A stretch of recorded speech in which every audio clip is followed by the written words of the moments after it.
Mohon maaf, kalau zaman dulu kalian sudah ada gadget, Sama. mungkin kalian lebih gila daripada Iya, anak muda sekarang. anak muda sekarang.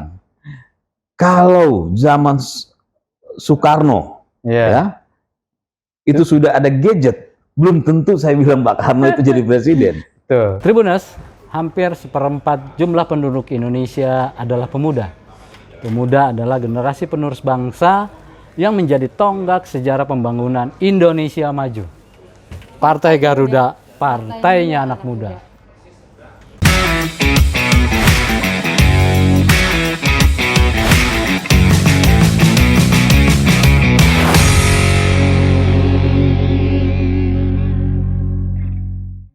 Bang Teddy, Ya.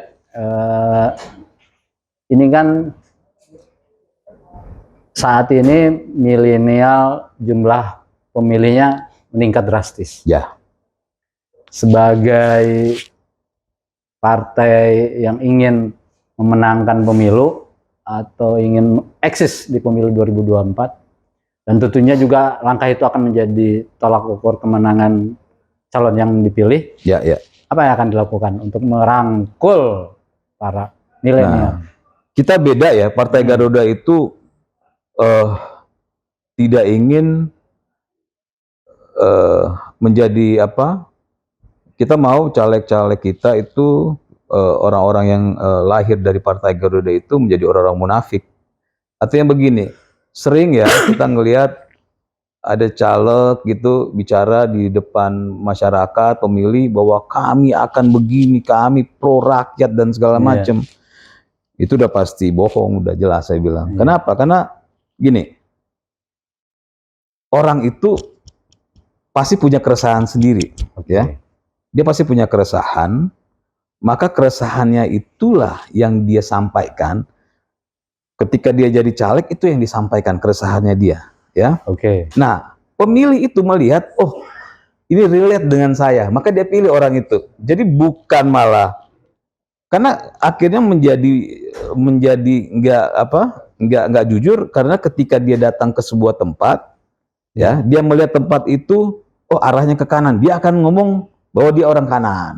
Untuk meraih suara. Ke kiri, ketika di suatu tempat yang arahnya ke kiri, dia bilang dia ke kiri.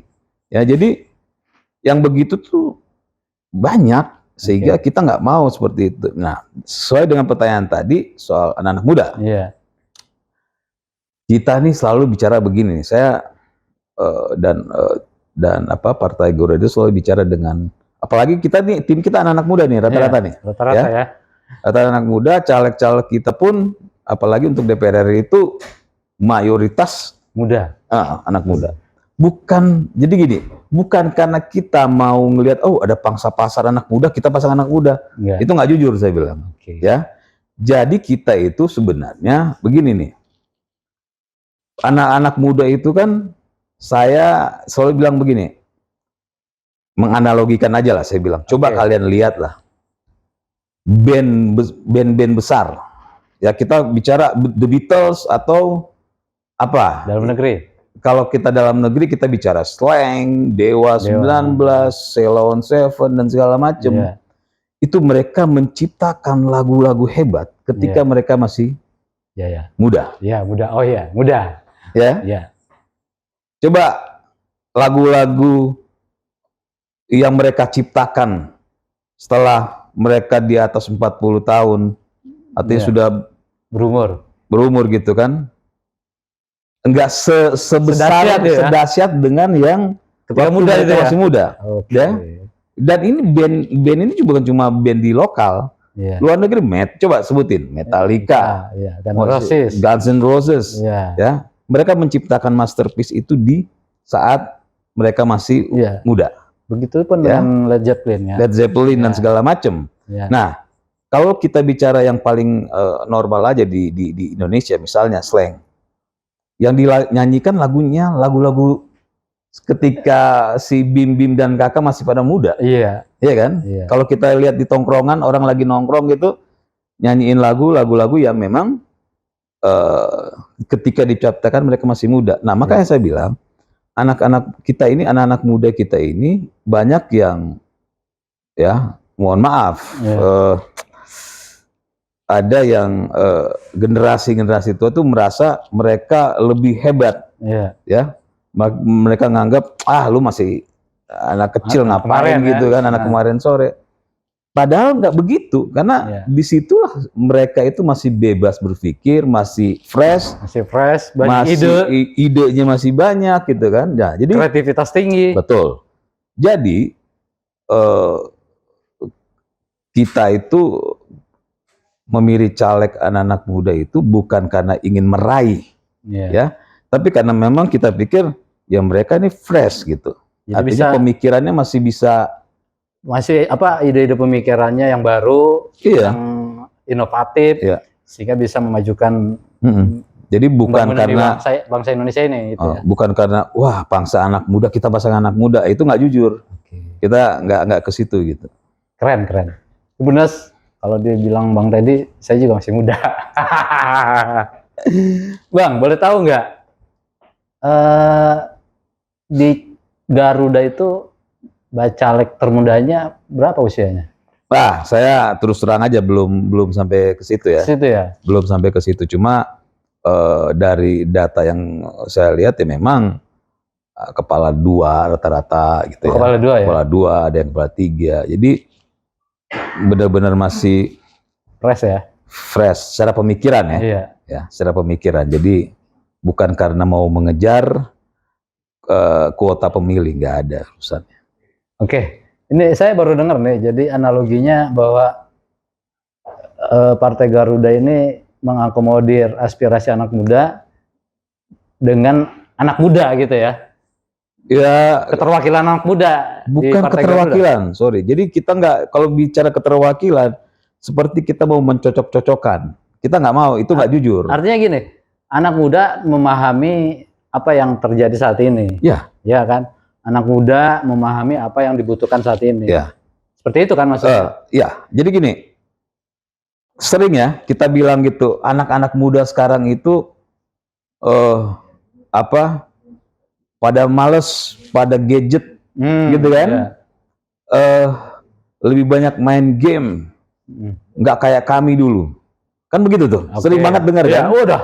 Sering banget dengar, kami dulu begini-begini. Saya bilang begini, saya bilang, mohon maaf, kalau zaman dulu kalian sudah ada gadget, sama, mungkin kalian lebih gila daripada anak muda sekarang. Anak muda sekarang. Kalau zaman Soekarno, ya, itu sudah ada gadget, belum tentu saya bilang Pak Karno itu jadi presiden. Tuh. Karena memang setiap zaman memang menciptakan suasana yang akan berbeda-beda. Tantangannya pun berbeda. Betul. Ya, makanya saya bilang kalau mau bicara tantangan, mungkin generasi muda saat ini lebih berat tantangannya ya. Kenapa saya bilang? Karena mereka itu ketika hidup, lahir, berkembang sudah dengan berbagai fasilitas, ya, teknologi yang mereka akan harus memilih mana. Kalau kita kan dulu ya mau nggak mau bisa, mau nggak mau harus keluar rumah, harus nongkrong, karena memang nggak ada apa-apa. Ya, bukan karena kita hebat, saya bilang. Nah, anak-anak muda sekarang belum lagi persaingan yang sangat begitu besar, maka tantangan mereka lebih besar. Jadi kita menghargai anak muda itu bukan karena kuota, tapi karena memang kita menganggap, ya itu seperti yang saya analogikan tadi, bahwa menciptakan masterpiece dalam musik pun pada saat itu saat mereka masih pada muda. Tribuners, jadi clue yang disampaikan bahwa pemikiran di saat muda bisa melegenda hingga akhir nanti gitu ya. Nah, bicara anak muda, Abang yakin nggak kalau anak muda yang masuk di Partai Garuda itu akan lolos ke Senayan dan duduk di dewan-dewan di daerah? Kalau nggak yakin, nggak mungkin kita mau mencalonkan mereka, kan artinya gini, kita mau mengarah ke mereka itu karena kita sudah bicara, sudah berdiskusi, sudah melihat sampai yang tadi yang saya sampaikan, bahwa mereka nanti pun kalau kampanye itu bukan seperti kampanye standar bahwa kami berjuang untuk rakyat, nggak begitu lagi anak-anak muda sekarang gitu, atau kami bersama rakyat, kami kami berdiri bersama rakyat, kami peduli sama rakyat. Itu kan bahasa-bahasa yang akhirnya masyarakat itu selama hampir 20 tahun tuh dicocokin dengan bahasa-bahasa itu yang sudah mereka anggap apa sih ngomongnya. Anak-anak muda sekarang pun udah nggak bisa. Optimistis ya? Ya pasti lah. Artinya ada angka yang ditargetkan? Ada lah. Berapa persen? Yang pasti lolos.